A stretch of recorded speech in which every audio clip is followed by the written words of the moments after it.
Buenas tardes a todos, todas y todas las personas que se encuentran acá.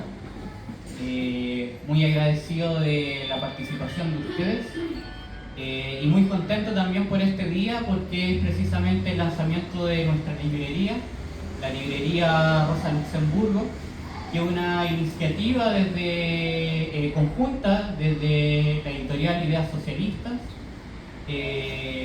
por la Izquierda Diario y por nuestra organización, el Partido de Trabajadores Revolucionarios, la cual es una iniciativa para poder difundir, ¿cierto? Poder viralizar las ideas fundamentales que son para nosotros, que son las ideas del marxismo revolucionario, las ideas de los grandes autores y autoras de la revolución, al mismo tiempo de que los debates más históricos y contemporáneos que están en la actualidad y que para nosotros también es fundamental, de que eso se pueda manifestar y transmitir a la mayor cantidad de personas posibles. ¿Ya? Desde este punto, por eso les digo que estamos muy agradecidos con su participación. Esperamos que junto con ustedes también puedan haber nuevas personas que también se puedan acercar a esta librería. Desde ya invitarles a que nos puedan agregar en las redes sociales, Casa Cultural Marx Valparaíso, también a Editorial Ideas Socialistas, y que también se puedan informar sobre no solamente este lanzamiento de la librería y la presentación de este libro, sino también las distintas actividades que ya hace un tiempo venimos desarrollando y que esperamos también sean muchas más junto a ustedes y muchas más personas.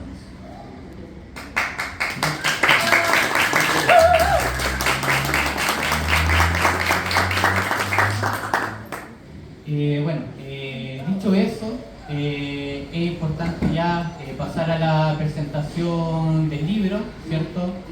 Escena obrera entre la pluma y la pólvora, un libro escrito por nuestra compañera Valeria Yáñez, ¿ya? Una obra que a nosotros nos parece fundamental, tanto por la relevancia que tiene la obra de Luis Emilio Recabarren, ¿cierto? Un personaje histórico fundamental para la historia del movimiento obrero en Chile, como parte también de un movimiento obrero que también se desarrolla a nivel internacional. Para las personas que puedan adquirir este libro, yo creo que se van a llevar varias ideas interesantes, ya que no solamente se enmarca dentro del terreno nacional, sino que también podemos ver distintas perspectivas, ¿cierto? Una idea mucho más amplia de cómo las ideas de Luis Emilio Recabarren, lo que tienen que ver con las ideas relacionadas al teatro, la cultura y el arte, se da en el marco de lo que Lenin, ¿cierto? Señaló como el periodo de crisis, guerra y revoluciones, y eso también tiene que ver con la viveza, ¿cierto? Con el fuego un poco de todo el trabajo, de todo el ímpetu y todo lo que significó la militancia revolucionaria de Luis Emilio Recabarren, ¿ya? En esta instancia vamos a contar con la presencia, ¿cierto?, de nuestra compañera Valeria Yáñez y también con la participación de Claudio Berrío, docente de la Universidad de Valparaíso y también especialista en temáticas que tienen que ver con el marxismo y específicamente, o más concretamente, sobre la situación latinoamericana. Así que desde ya agradecidos de su participación y bueno, ahora vamos a ver un material audiovisual y posteriormente vamos a seguir con el desarrollo de la presentación.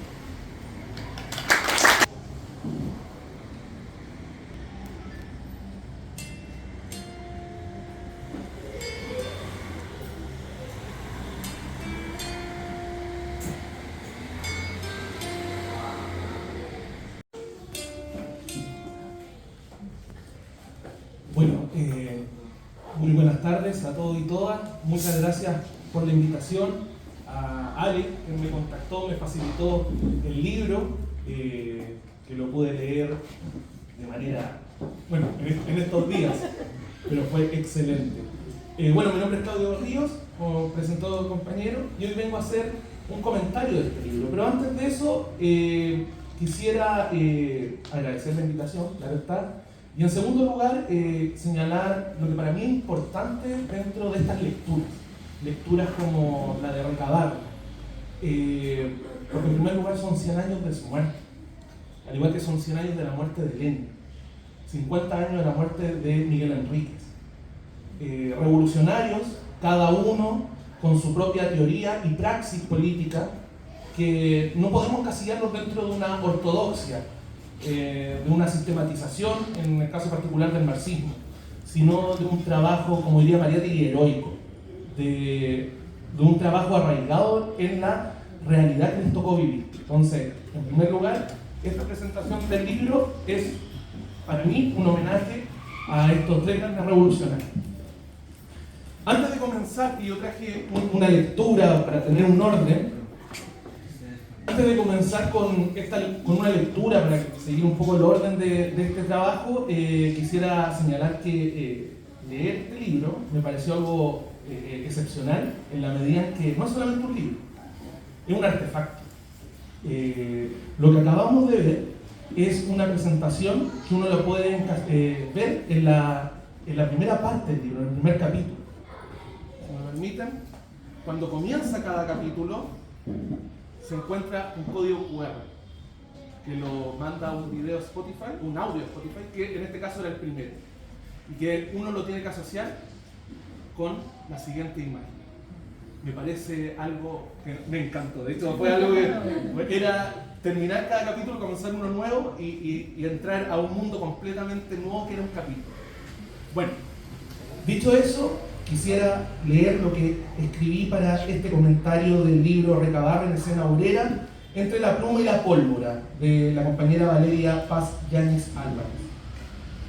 Hace exactamente 100 años, en uno de sus últimos escritos periodísticos, Luis Emilio Recabarren saludaba el 1 de mayo con un texto titulado Siempre construyendo, donde señalaba, entre otras cosas, que, comillas, sigamos pues todos y todas nuestra tarea siempre adelante, en el sentido de obtener que cada hombre o mujer construya en su imaginación, primero, el deseo de vivir mejor y después que procure comprender la forma como debemos organizar las actividades de la vida, que den por resultado una organización social inteligente, previsora y capaz de garantizar a todos el bienestar mientras dure la vida.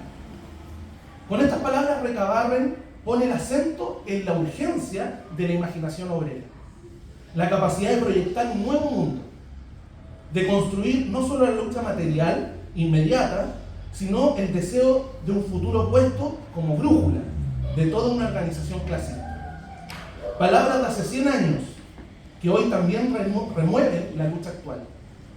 ¿Quién no ha escuchado repetir la famosa frase de Frederick Jameson? Más fácil es pensar en el fin del mundo que en el fin del capitalismo. Frente a esto, las palabras de Recabarren, entonces, viven una constante lucha de memoria, resistencia, espectralidad y vigencia. El trabajo que nos presenta Valeria Yáñez viene a reivindicar una parte sustancial, pero poco atendida, de la figura política e intelectual de Recabarren, a saber, su rol activo en la construcción de una cultura y arte popular, pero por sobre todo proletario.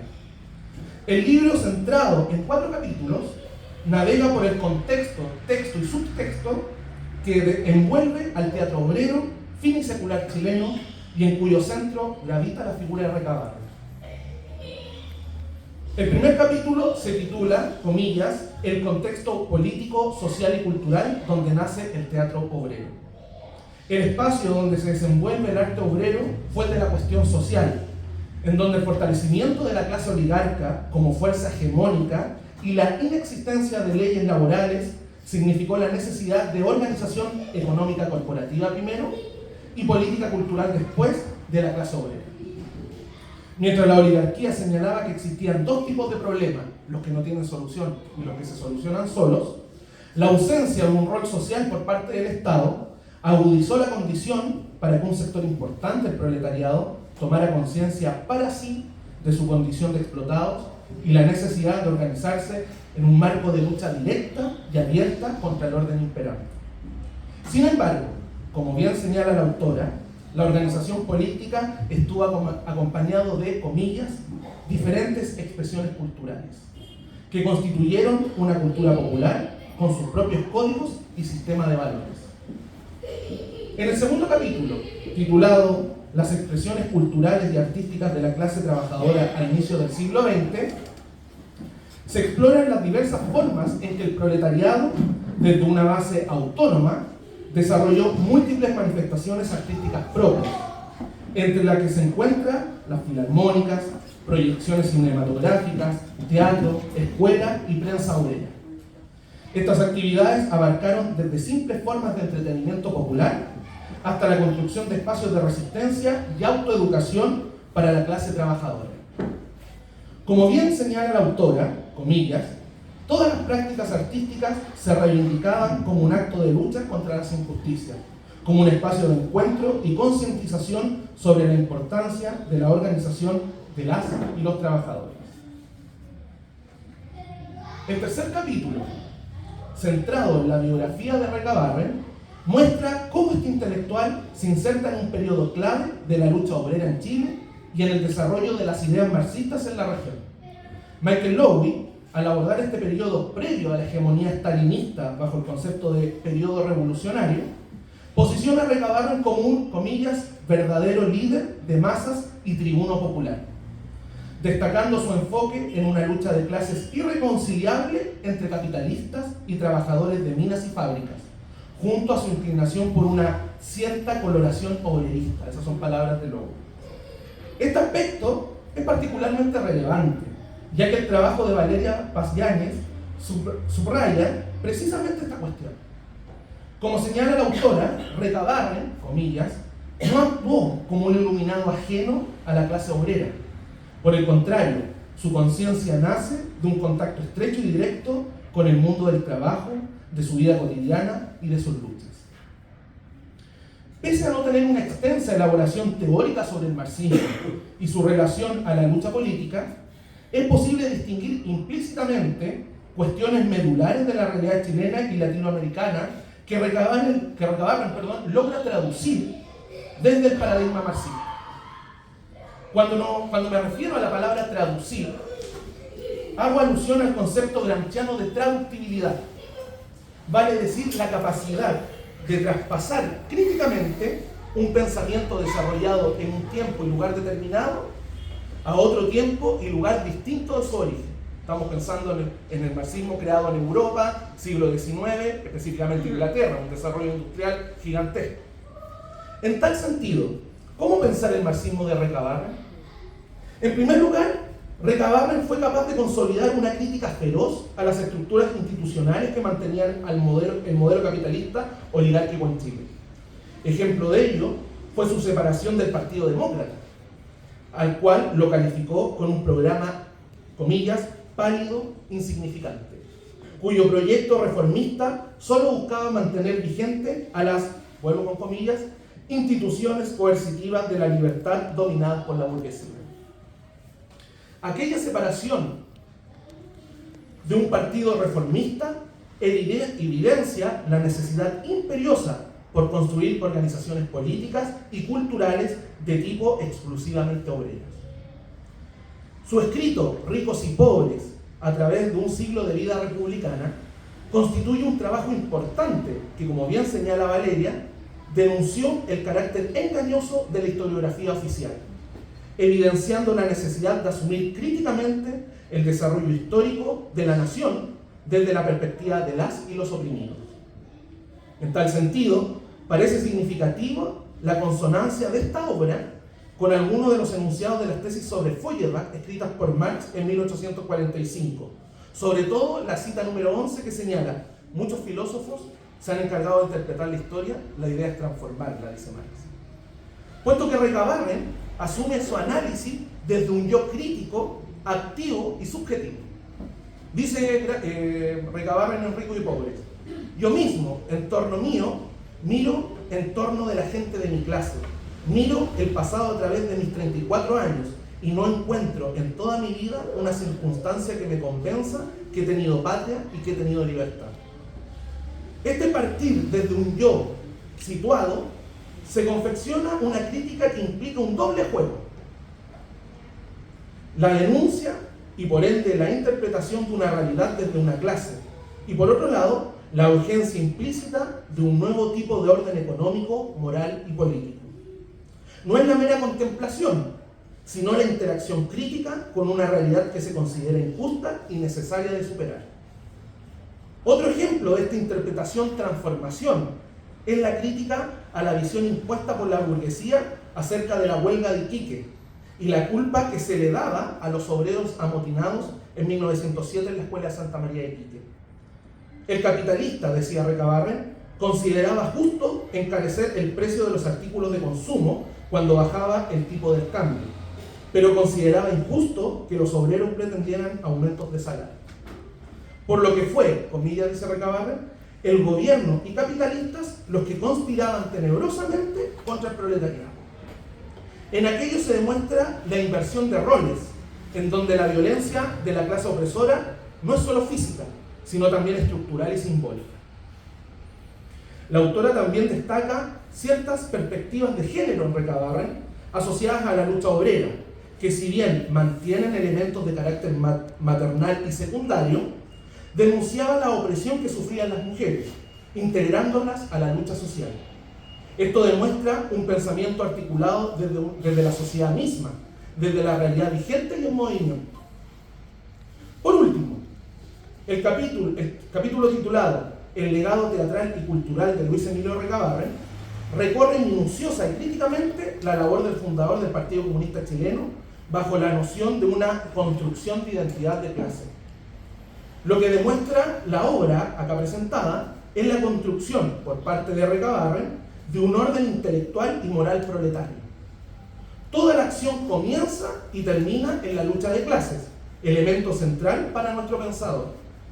Tomando conceptos de José Carlos Mariátegui, podemos decir que la obra intelectual y artística de Recabarren consistió en hacer transitar a los y los obreros desde una moral de esclavos a una moral de productores, despojando al proletariado de su piel de explotado para configurar dentro de sí su condición de clase creadora y viva.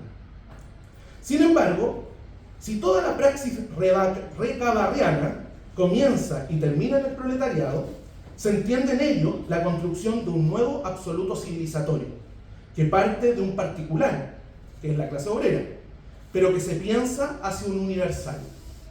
El proyecto de nuestro intelectual fue, pues, pensar desde las y los explotados una visión de mundo que fuera en un futuro ya no de una clase, sino de la humanidad.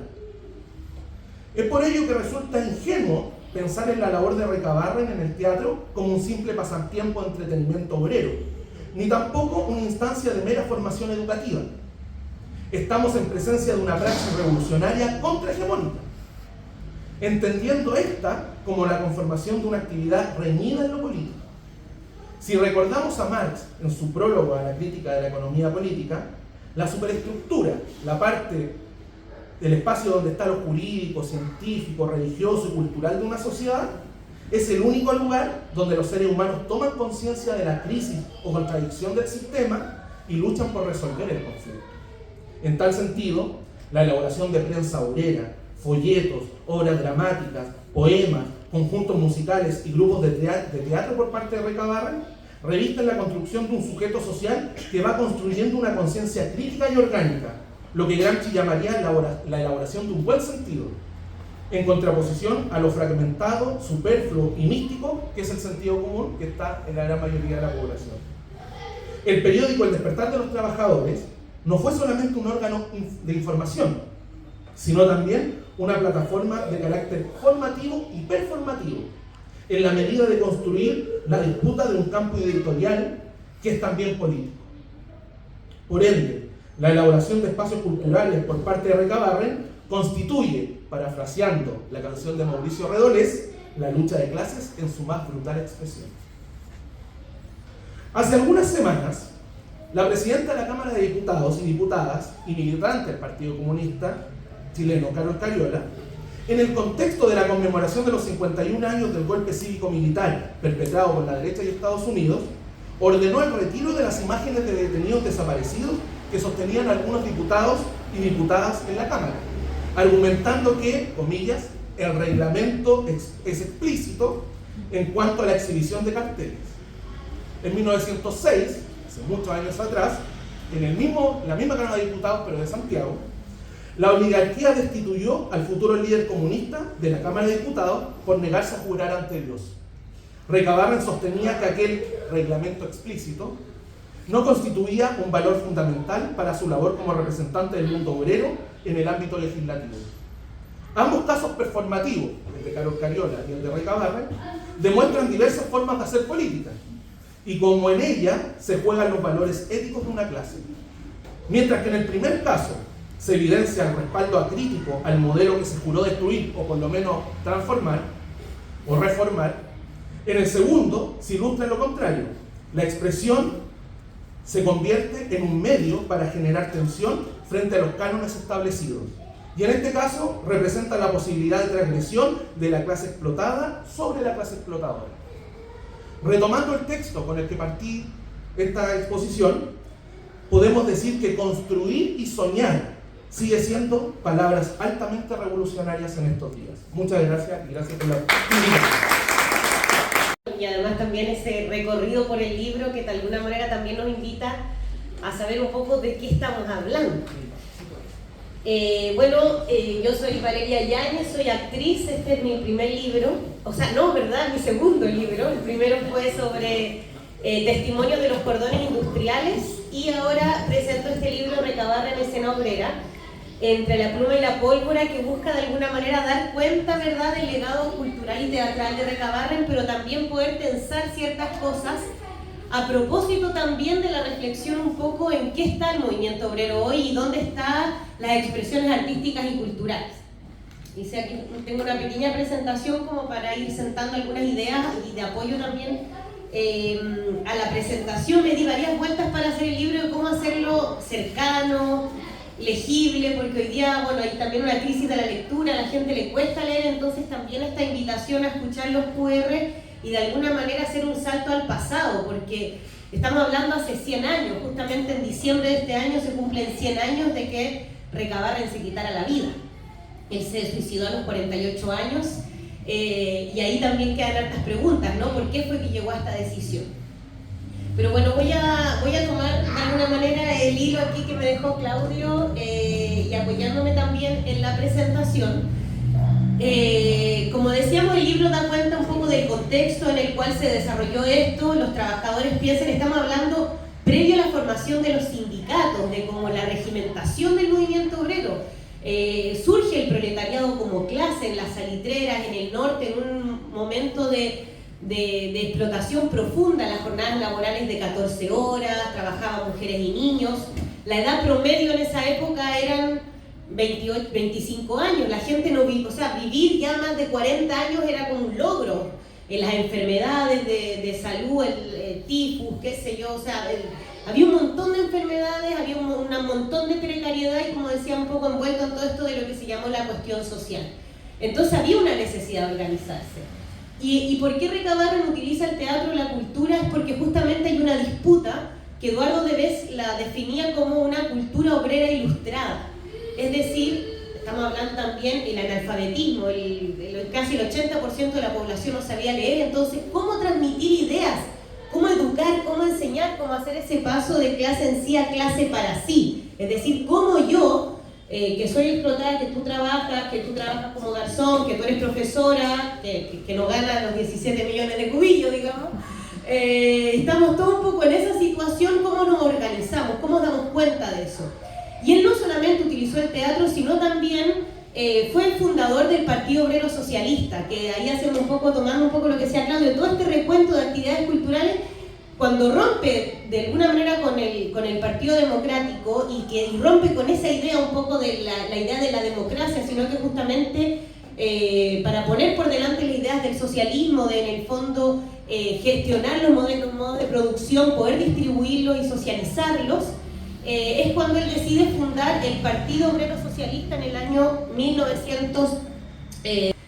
Como decía Claudio, si bien la mujer no llevó a una visión más antipatriarcal quizás de la situación, también como era parte de la época de alguna manera, las mujeres sí pudieron entrar a escena. De hecho, las protagonistas de las obras de teatro eran mujeres. Escribió 2 obras de teatro, Redimida y Desdicha Obrera, y ambas eran mujeres, en donde la mujer ni siquiera era considerada ciudadana en esa época. O sea, es muy avanzado también respecto a esas ideas. Y de alguna manera esta idea de integrar la cultura, las jornadas culturales iban en ese sentido de poder educar a los trabajadores y poder ampliar la idea de un imaginario político, de una disputa cultural, de decir, no solamente los que tengan que tener acceso a la cultura, a los libros, al teatro, tienen que ser la élite. De hecho, la entrada a un palco en estos teatros que hacían en el norte salitrero, porque iban las compañías europeas que venían, porque recordemos que el norte salitrero era como... hay un trozo de Inglaterra ahí, estaba toda esta idea, la era del salitre, entonces era una opulencia, era demasiado descarnada y descarada frente a las injusticias que se vivían en la salitrera y las condiciones de trabajo. Una entrada a un palco en ese teatro salía como un arriendo, era una cosa pero impagable. Entonces ellos dijeron, nosotros vamos a construir nuestras casas culturales y nuestros espacios. Entonces de alguna manera el teatro surge en las salitreras, en el teatro obrero, y es una disputa también esta investigación, porque la historia del teatro oficial de alguna manera inicia en los años 40 con los teatros universitarios, que es un poco la tradición más de las academias, ¿no? Cuando uno entra a estudiar teatro, pero se pasa por delante un poco toda esta tradición del teatro obrero.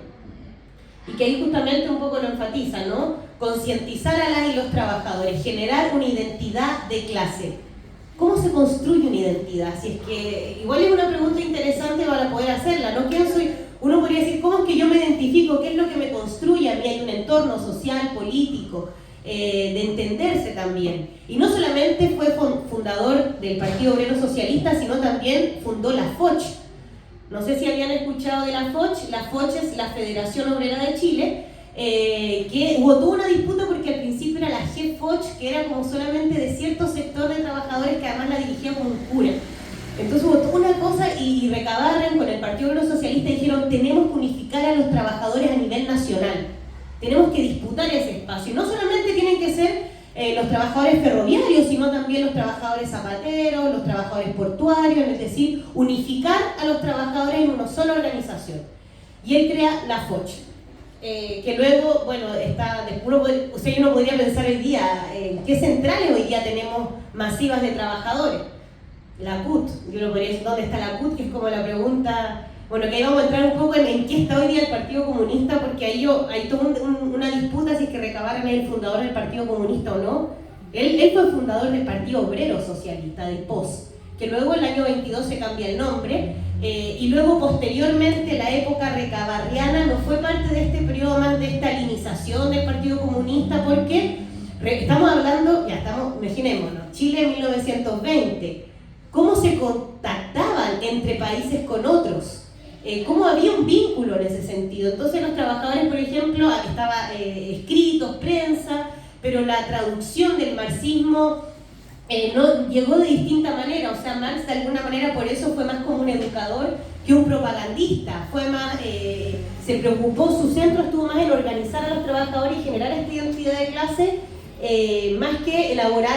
Tiene algunos textos de propaganda, sobre todo dentro de sus folletos que él llegó a escribir está La materia eterna e inteligente, en donde también entra a posiciones más filosóficas que tienen que ver justamente con eso, pero él se declaró ateo.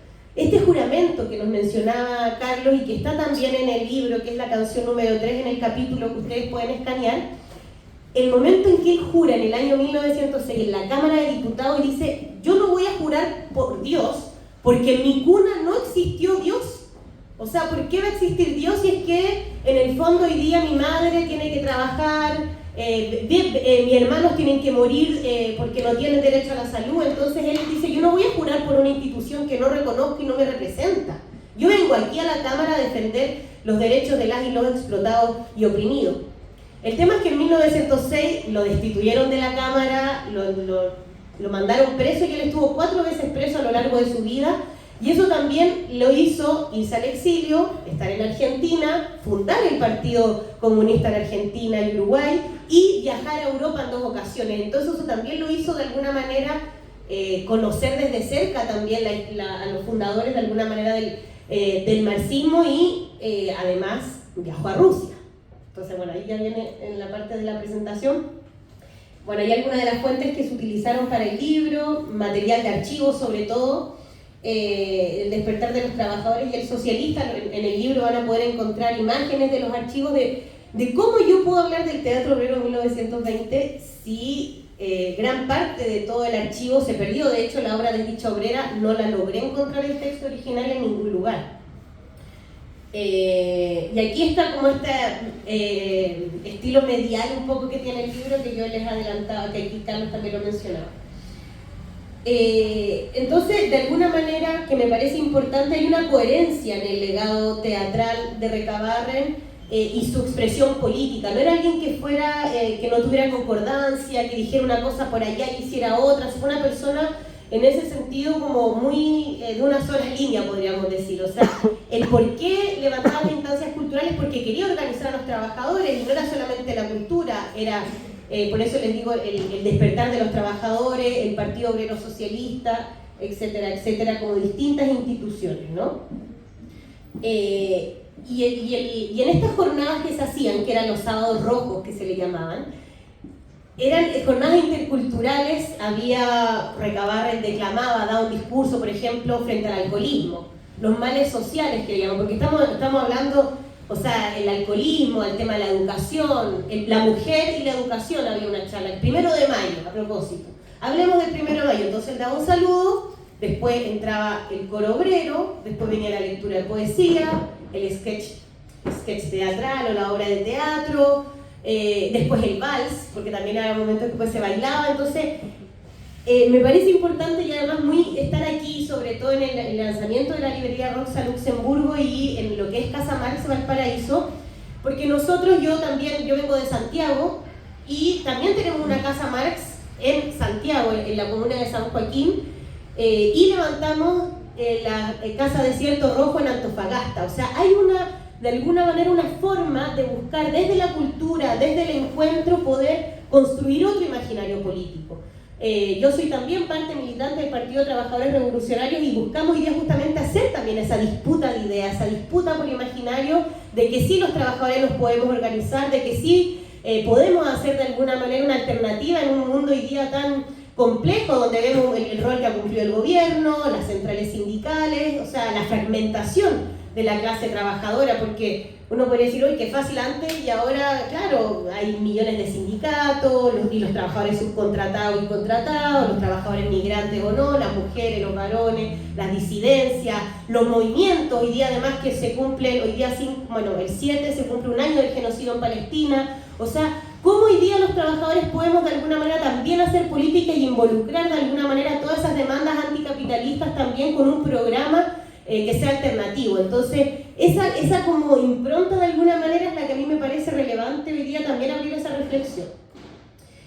Ya, ahora volviendo a lo de Rusia, perdón, me faltó el escrito más ordenado a mí, pero el libro un poco pretende eso. Dentro de la investigación, buscando también material, me encontré con un material muy interesante que habla de un encuentro entre Recabarren y Mayakovsky. Mayakovsky era un poeta ruso que después se suicidó. Justamente parte de las purgas estalinistas, cuando hubo persecución a los artistas que cuestionaban un poco esta idea del líder supremo de Stalin en la Rusia ya más burocratizada.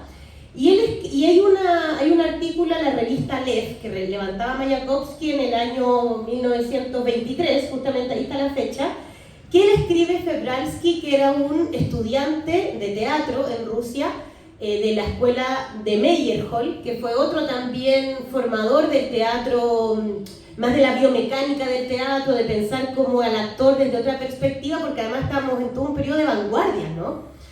Y lo que critica él de la obra de Recabarren es que tenía demasiado sentimentalismo, que le faltaba como la lucha social. Entonces yo ahí me pareció muy interesante esta crítica, y en el libro un poco la tensioné justamente porque, claro, Recabarren era parte de ese periodo, ¿no? Pero había toda una efervescencia internacional de, como lo decía Elson al inicio, ¿no? Un periodo de revoluciones, de crisis, y había un periodo revolucionario en donde el arte justamente buscó responder a su contexto. Pero nosotros acá estábamos un poco más atrás de esos debates, pero sí también las obras de Recabarren pone la lucha social por delante. La obra desdicha obrera, que está ahí, lo que habla justamente es una trabajadora textilera que es abusada por su patrón porque tiene que verse obligada a volver a trabajar porque necesitaba dinero, y ella toma el poder en sus manos, y cuando el patrón quiere abusar de ella sexualmente, ella le clava la tijera en el corazón y lo mata. Injustamente va a la cárcel. La cárcel, que sabemos que tiene un sesgo de clase, y entonces y la obra termina con un monólogo de rebeldía, que es la protagonista diciendo en el fondo: yo voy a seguir luchando porque las trabajadoras nos organicemos y por despertar, dicho, viva el maximalismo, dice, viva la revolución social, son sus ideas finales. Y ella tiene ahí un debate también con su hermana, que es Luzmira, que es como la hermana que también había salido por la rama más como católica, entonces después la hermana da vuelta también su pensamiento. Bueno, esta obra, como se dan cuenta, es como una situación, como un hecho particular. En cambio, en la Rusia en esa época, las obras eran de, no sé, 1000 actores o 300 actores para dar cuenta de la toma del Palacio de Invierno. Por ejemplo, Piscator en Alemania había desarrollado todo lo que era el teatro político, que lo había definido porque el teatro buscaba poner en escena las grandes, el documento, mostrar también la dinámica de la lucha de clases. Nosotros acá no nos dio para tanto en ese sentido con las condiciones que teníamos, pero a pesar de eso, la obra sí tenía una intención política, sí buscaba también abrir preguntas. Por ejemplo, los monólogos a lo largo de las obras buscaban también la respuesta del público. Entonces, en ese sentido también fue muy revolucionario en un sentido artístico, si es que nosotros lo pensamos netamente desde esa perspectiva, porque buscaba que el público no fuera un espectador pasivo como había sido antiguamente en el realismo, que en el realismo más del teatro burgués como que uno se sentaba a ver los problemas de la burguesía, como uno podría decir los problemas de las teleseries, que uno ve el problema de qué pasa ahí, pero yo soy ajeno a eso. No, él buscaba justamente preguntar, o sea, el actor obrero de las obras de teatro obrero buscaba emplazar al público, y luego justamente porque lo que buscaba era organizarse, ¿no? Buscar una transformación, un cambio social. Y para cerrar, o abrir las palabras, yo creo, no sé si es que alguien tiene algún comentario, esta frase que es la crónica del teatro obrero que toma Daniel de la Vega me parece como muy clave también para pensarlo, ¿no? Dice: tú, muchacho obrero que estudias un papel de una comedia y te caracterizas en las noches de velada y sales a ser un poco nervioso y te equivocas frente a los primeros aplausos, eres el primer maestro que tiene nuestro pueblo.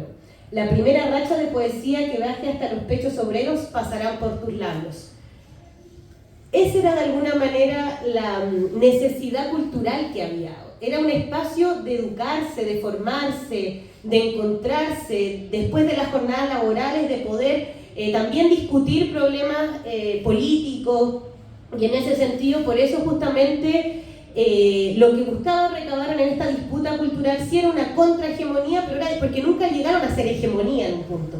No, había una disputa de poder subvertir justamente el orden, y esa idea de ir en contra del sentido común, de pelear, de que en el fondo los trabajadores sí nos podemos organizar, me parece muy importante hoy día rescatarla también, en donde justamente, y ahora para cerrar, ahora sí, por la disputa, ¿no? O sea, cuando uno piensa en el Partido Comunista, dice, escucha, uno de los partidos con más arraigo en la clase obrera, y hay como una especie de mitificación de ciertos aspectos, pero hoy día es otro el Partido Comunista, o sea, los fundamentos se cambiaron, ya no es la lucha de clases, sino justamente es la conciliación de clases, la reforma, esta idea que él escribe en este texto que me parece súper claro cuando habla la diferencia entre democracia y socialismo, de que está en el libro, lo pueden encontrar, es muy bueno porque uno dice, claro, o sea, el Partido Comunista hoy día es totalmente socialdemócrata, lo que hizo la diputada el 11 de septiembre, o incluso quienes dirigieron la CUT tanto tiempo. ¿Dónde estuvo el Partido Comunista? Que la pelea justamente era por organizar a los trabajadores, y ahí, bueno, para la revuelta siempre fue la pregunta de todos, ¿dónde está? Al menos yo nunca la vi convocar a nada. Y en ese punto ese es el desafío hoy día, en un momento de gran fragmentación de la clase trabajadora, poder pelear por una alternativa y un imaginario político de la autoorganización y en ese sentido también es la pelea que damos en estas casas culturales a nivel nacional y bueno, agradecer también en este gran espacio de formación también que trae hoy día la librería Rosa Luxemburgo. Así que muchas gracias.